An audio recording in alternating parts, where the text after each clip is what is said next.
Ah, right, actually quite a lot more than I was expecting. Hands up if you bought between 2008 and 2010. So the reason I give those dates is I think a fair few of you know I had a front row seat for the last financial crisis. I was rating CDOs. Who knows what a CDO is? Collateralized debt obligation. So I was rating those at Standard & Poor's in Canary Wharf. And so, yeah, I actually left in July 07 and everything started to go wrong 08, really. But we all knew it was coming in 2007. I was then made redundant from my media job in 2009. So I've been telling my wife for 2.5 years since they locked everyone in their house, you watch what's going to happen. I explained to her exactly what was going to happen, over what period of time. She didn't believe me until she saw it on the BBC News a few weeks ago. But there is nothing new here. This is economic cycles. This is what happens. And a huge amount of people will do very well over the next couple of years. Or is it wait until there's blood in the streets? Most of these, I think, are Warren Buffett. So the other one, be fearful when others are greedy, greedy when others are fearful. When the tide goes out, you see who's been swimming naked. All of these things, there's just so many metaphors. And they are all going to play out. And there'll be a huge amount of people panicking. And hopefully, everyone in this room and the rest of the members will not panic because there is no need to. Right? Take a long-term view. You're not going to be able to do many flips, probably.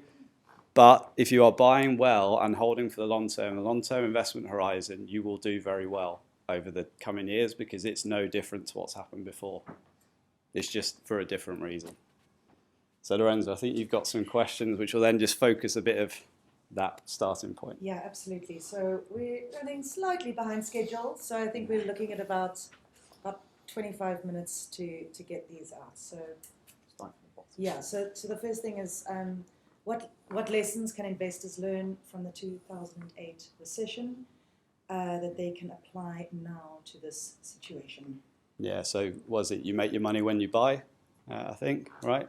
So if you are, there are going to be a huge amount of people panicking. There's going to be so many people. They've suddenly seen the interest rates change. I know we're coming on to that later, but there's going to be all these things where some people are going to go, oh crap, I'm going to sell, which is the worst thing you should do. But there's going to be a lot of people doing it. So I think this came up, I think Bryn, I think you mentioned it on Thursday night, or somebody's mentioned it recently. Commercial property is different to residential. You're not booting someone out of their house and screwing up their family's life. This is a commercial purchase. It's a business purchase. It is very different, and it's why we've been talking about NCRE heading purely in a commercial mixed-use direction. Is partly for this reason. We roughly knew what was coming, and this part of the market there will be a huge amount of opportunity. So, the last recession there was a credit crunch. That probably won't happen again because there's too many alternative lenders. Private investors could become your new best friend because if you're going to be charged 10% by a bank, you're going to have to jump through loads of hoops and then have it pulled at the last minute. Go speak to private investors who might want roughly the same return. Ian, you're one, don't get into bed or don't marry someone you just met. So be careful with that. However, you're in a members club with about 80 members who are roughly doing what you're doing.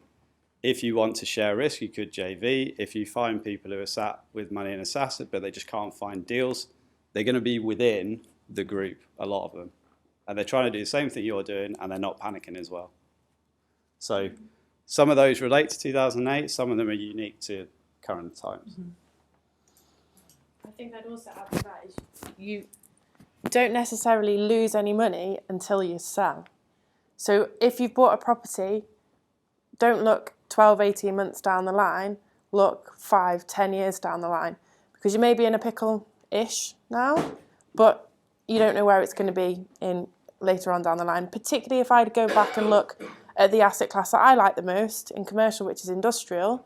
If you go and have a look at yields and rents on industrial properties like 10 years ago and look at where they are now, they are actually now one of the most hot asset classes. And they were laughing at shed agents in the past, like, oh, you're only letting your building for £1.50, that kind of thing. The rental growth we've seen there in the last couple of months, we're seeing in Birmingham, particularly on smaller stuff, in excess of £10. So the rental growth is pretty big. But 10 years ago, that wasn't the case. Mm-hmm. And certainly one thing that I saw during the last recession was the landlords who kept their calm, and we would talk to the tenants and we would make sure the tenants were doing okay. That was where landlords came out the other side. We had tenants that were paying rent. We had very limited arrears. Yes, the buildings dropped in value during the recession. And the reason being, commercial property was seen as more risky. A lot of the banks were saying, we are not valuing at those lower yields.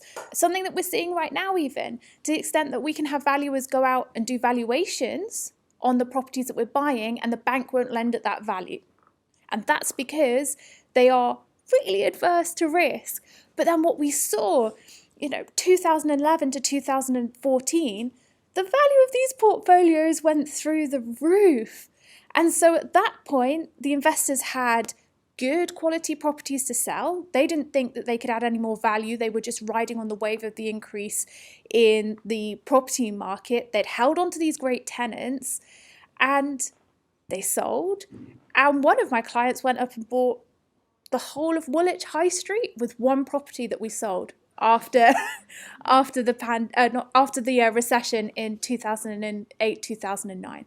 So now's the time to be buying opportunity properties. But yeah, you're probably not going to make as much money as we were thinking that you were 12 months ago, 18 months ago, right? But we hold them and we make sure that they're working and we make sure that our tenants are okay. And when we get through the other side, you will be the investors that come out on top as opposed to everybody who's making rash decisions and are not sure what's happening. You hit a really good point there. So I've said this a lot, property is a people game. So it's not just about people in the market that you're working with, it's your tenants, it's about relationships. You're buying the building and the contracts, and don't forget that relationship as well. Sometimes they get a bit wobbly, but if they do, it's give and take. So work out what can happen. If the tenant is struggling, dialogue is key, communication is key. Face-to-face and on the phone works way better than emails. So make sure that relationship is top. Okay. Oh, all right. There might be a couple of overlap kind of questions, but you guys can... Okay, so this might have been mentioned, but what strategies are going to work over the next 12 to 18 months? I think I'll just add to what Caroline said. For us, I was in agency during 2008, and I think the communication is absolutely paramount, particularly with commercial tenants. Go out and have conversations. 3 key words, if you want the sort of buzzwords for me, were fair, firm, inventive. So be reasonable, be firm with tenants that are in trouble, but also be inventive and work collaboratively. If you've got a tenant that's in situ, for instance, sit down and have a conversation. Can they assign? Can they sublet? Are there parts of their business that you can work with them in? Treat it as a partnership, effectively. You want their business to work. If there's anything you can add to that relationship by diversifying their business, by allowing them to assign, by subletting, looking at additional tenants in parades where you can cross-pollinate, I think that's really, really important. Re-gear the lease. Give them opportunity now, talk about deferments of rent, put in strategies in the background that can also help you, guarantors, personal guarantees, that sort of stuff. I think it's about collaboration is really, really important. And strategy-wise, Stephen just given a brilliant example, right? So things change in commercial. The high street is dead. I always love that phrase because it's like, well, it might be, but what are you going to do about it? So if it is dead, how can you think differently to everyone else to create an opportunity out of that? Stephen's example is absolutely brilliant. I love it. Carol, I know last night, was it? No one registered the domain narrow space because when we were chatting about Caroline's new narrowboat, I was like, I wonder if you could do CMOs on narrowboats. Great, we'll have a chat later, mate. Yeah. So I actually have no idea, but I haven't seen any. And if you can divide that up and into units, and you could have a bit of soundproofing, maybe to have a boardroom on a narrowboat. I don't know anyone else who's done it. So that was just, I hadn't even been drinking. I'm not drinking at the moment, but there's always opportunity. And I think that came up, and maybe on Thursday with Ian's as well a bit. There are so many things you can do in commercial. There's so many. Natasha just bought this phone box. There's so many things you can do. So just think creatively. There's always opportunity. And also, going back to the high street is dead. So, Rach and I walked around Manchester today to do a bit of reminiscing on earlier times. And the only shop that's actually vacant is the Debenhams unit. And I was surprised about the amount of people wandering around with shopping bags. People are still shopping, regardless of what you see in the news. And I have to say, when I got off the plane for the UK at London Heathrow, I was led to believe from news outlets that we'd be wandering around like Shaun of the Dead, with everybody just absolutely terrified about the fact of impending doom in the UK economy. But people are still out spending money. Yes, they're probably going to be a little bit more reserved about it, aren't we all? We're all constantly checking how much electricity we use, how much gas we're using. That's absolutely fine. But there are people that are still out there shopping. And today, what was it, 10:15 on a Saturday morning, and people had bags and bags and bags of shopping. And that made me think that the high street isn't dead in certain locations, but then we have to go back to thinking about tenant mix. What are we putting into units which make people come into properties? And if you've got multiple units, how can one tenant bring a client in, that client then use all the other units as well? If you start thinking about that, all of a sudden, you have got a cohesive structure of commercial property that all works together. And so everybody in your building is making money from the services that each of them bring in. And that's what we're going to have to look at more than anything. Yeah, what you're talking about is creating an ecosystem within a CMO, within CMO. Yeah. Synergistic. Yeah. Yeah. Ivan's a great example this morning, right? So a handful of us went to Ivan's. The first thing I did was look down the whole list of what businesses are in there. Yeah. So now I've got to know Manchester a bit more. I know that is a bit of a trendy, upcoming creative area. No surprise, it's digital marketing companies, web design, other creatives. I can't remember exactly who. What was it? The YouTube football club? Yeah. Brilliant. But what did you say, Ivan? It used to be, it was people who made belts and people who... We had a belt factory on the top floor. Yeah. We had a fashion jewellery wholesaler, a clothing wholesaler, there's a couple of cloth merchants. Yeah. It was all that in the 80s. Yeah. Sort of round the back was, ladies of the night and all sorts. Yeah. And that leads really, really nicely on to the point that I was going to make. I thought you were going to carry No. on ladies tonight. No, not yet, Sam. Thanks, mate. What we need to remember is our life, I've said this on the last Members Live event, our lives have substantially changed in the last 2.5 years. All our ways of working, ways of living, ways of communicating have changed. And real estate hasn't quite caught up with it yet, in my opinion. And going and seeing what Ivan's done in his space was really good. And I said to you, I really like this product because it's appealing to the new ways of working. And I remember having a big argument with my friend's wife in COVID, and she was saying the office market will be dead forever. People are not going to go back into the office. And she was saying that house stamp duty relief on residential was the best thing that ever happened. And my opinions on that are completely in reverse. The office market is required. How on earth are we going to train people? How are we going to train the next generation of people if they don't have face-to-face skills? If all the things that they've ever done is through a computer screen? We can't live like that. We don't live like that. The world is a people place. So we just need to change our way to reflect how it's going. So you're right. Particularly on retail, it's destination. We want experiences. We want nice things. We've been I've been cooped up in a flat for 2 years. I want space, I want freedom. So I think we need to look at assets that now work with the new ways of life. Yeah. In the year around 2001, I used to go around companies in London, and they would pay the company I work for £1,000 to £2,000 a day for the last Friday of every month. To pay a complementary therapist or holistic therapist to go in and do massages and that sort of thing. So what you're talking about is every CMO, because of the freedom and the health and well-being element, which is increasingly more important, every CMO needs a health and well-being specialist so that they can deliver that sort of training to chill out and relax the employers. But also, around the 90s and that time, KLA Airlines, they were actually utilising complementary therapists to reduce the absenteeism of employees. Sorry, it's a bit off pat. Not really. I'd take a massage over a rent review. We're back to ladies and boys. Slightly different type of massage.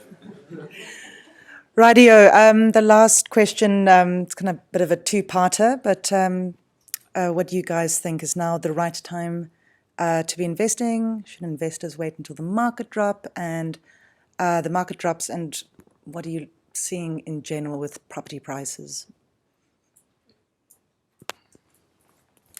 It is literally impossible to time the market. Time in the market. This is Buffett's, right? Time in the market is better than timing the market. I've invested in crypto a little bit over the years. I've sort of flukily sold at certain times when I just lucked out, basically, but then stupidly didn't buy at other times. So anyone who thinks they can do that, they're either super lucky, have only ever done it once, and that's the only one they tell you about, but not the ones that went horrendously wrong. Or they basically haven't been doing it for long enough to understand. So this is why, the SaaS side of things has become such a big thing with us, because people tend to be looking generationally. So you're not looking at a 1 year, you're not looking at 5, you're possibly looking at 20 to 50 if you've got your kids involved, or that's the long-term plan. So what was it? Our favourite phrase on, I think, one of the Q&As or something is, the best time to bought something was 10 years ago, the second best time is now. Yeah. One of the things I do want to say is, in how to buy your next commercial property on the Members Club online area, I have been teaching you all, and all of us have been saying, keep all of the deals that you've looked at in your Trello boards. Now is the time to go back through those Trello boards and email everybody. See what's happened to those properties. We have had so much come back to market over the last couple of weeks, to the extent that Lorenza and Nicola spend most days sifting through the properties that have just come back to market because mortgage products have fallen over, or people are just too scared to keep going. We're seeing less and less people go to auctions because they're not sure what's going to happen. There are so many opportunities right now. So if you have been out there consistently in the market this year, searching for things, please go back through it all. Email agents, say you're still there. They may come back to you and accept those lower offers. Caroline Borg, you've had that happen in the last week. A property Caroline offered on, how much less than it was on the market for? Yeah, they came back this week and said that they'd accept that, or they'd consider accepting that if you still wanted to go ahead, and you put that offer in August? Yeah. And we're seeing that in multiple places. And so the market is dropping because people need to sell quickly, and so they are accepting lower offers. And I would say that is how we're seeing the market change. Yes, mortgages are more expensive. They are more expensive right now. But then think about it for the future, as Steve's saying. Are we holding these properties for the long term, or are you just trying to make money in the next 6 to 12 months? If you are, no one can guarantee that you're going to make much money in the next 6 to 12 months if you're trying to, buy and increase the value very quickly. Yes, on some deals we are seeing that, and we're still seeing that we'd be able to do that. But we're also seeing that over the next 5 to 10 years, if you've got buildings that we can keep reshaping, you're going to be able to just keep adding and adding and adding. And so, now is still the right time to be investing, and we still would be moving forward a bit, and we're just churning through more and more and more deals. I was having a discussion on Thursday with a valuer, and they're getting nervous purely because of the base rate change. So property yield can never be below base rate. So yields have shifted and properties have dropped in value on their book value. And whilst that will make people nervous, the rental is still coming in. So it depends exactly how that deal is financed. And I bang on a lot with price versus worth. At the end of the day, what I pay for a property, Natasha might not pay for it because it doesn't stack up for us personally. We've all got different situations. So I think now's the time to, and I really liked Steve's checkpoint when you did your chat earlier, I really like that. And one thing that I took away from that as well is knowing your market. You know where you live. We've banged on about this as well. Make sure that you are knowledgeable in your local area and find something that works for you. And if it doesn't work, move on. And Caroline's example, bang on. It might work 2-3 months later. Also, if you've got the money there, what else are you going to do with it? If you're ready to invest that money and you find a deal today that works for you, why would you not invest? Mm-hmm. Anybody? There's nothing to add beyond Sorry, that. just a quick one saying about auctions. I follow a lot of auctions. I've done for a number of years. Vendors on Friday in Liverpool, mostly residential, but 50% didn't sell, and 5 were pulled just before the auction. Yeah. 2/3 of vendors' auction didn't sell. Yeah. There was another auction this week where about 40% didn't sell. Yeah. And that was in the northwest as well. Yeah.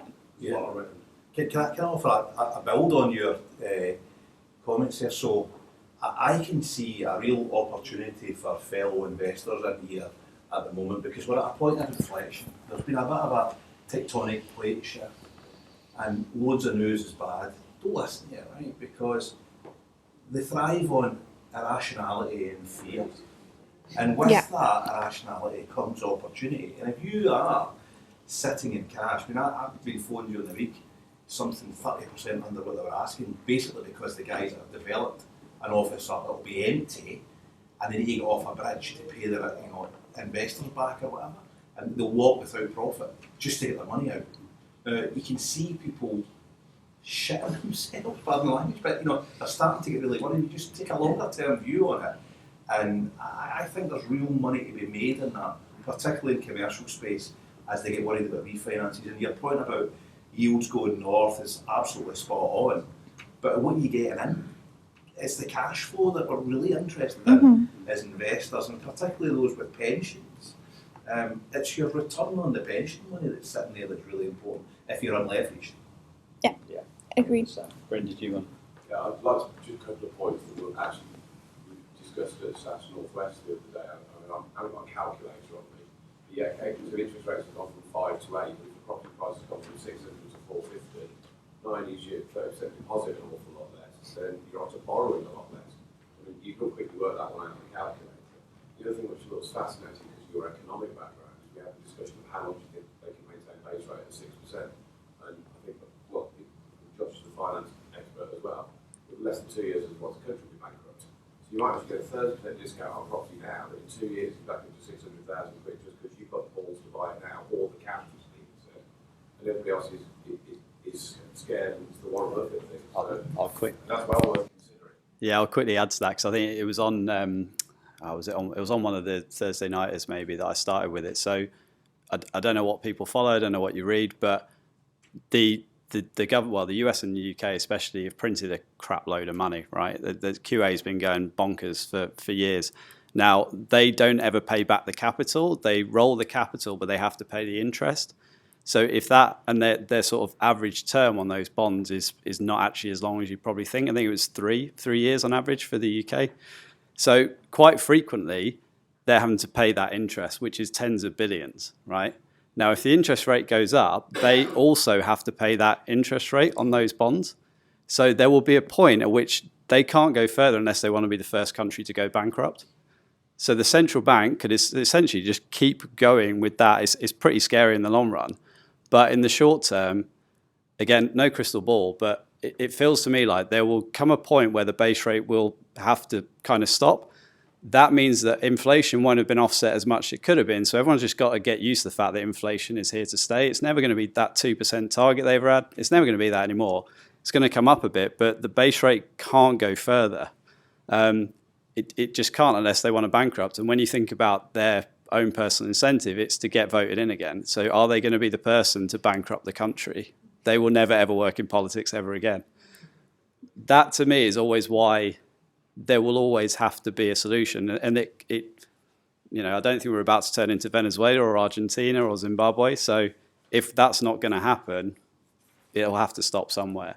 And yeah, brilliant point though. Yeah, if you're looking at the cash return in your rent, if you're looking at the cash that you're putting into a deal, there's an offset, which is a really bloody good point.